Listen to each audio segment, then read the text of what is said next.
అందరికీ నమస్తే అండి. చూడండి, కమలా మొక్కలు అనమాట. ఇవి నేను పెట్టకుండానే వచ్చేసినాయి. కమలా తిన్న తర్వాత ఆ తొక్కలు గింజలు అన్నీ తీసుకొచ్చేసి ఒక టబ్లో కొంచెం మట్టి తీసి దానిలో వేసేసి మట్టి కప్పేశానండి పైన.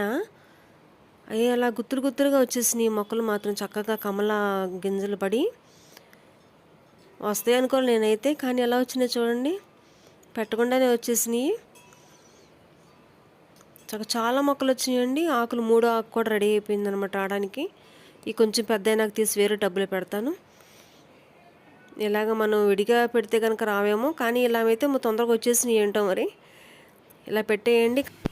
ఇలా మట్టిలో పెట్టేయడం వల్ల మన కంపోస్ట్ రెడీ అయిపోయిద్ది, చెట్టుకు బలం వచ్చింది. మంచి బలమైన గింజలు ఉన్నాయనుకోండి, ఇలా చెట్టు మొక్కలు కూడా వచ్చేస్తాయి అన్నమాట. ఓకే అండి, వీడియో నచ్చిందా? మా ఛానల్కి సబ్స్క్రైబ్ చేయండి, ఒక లైక్ ఇవ్వండి, వేరే వరకు షేర్ చేయండి, ఇలా పెంచండి. ఓకే అండి.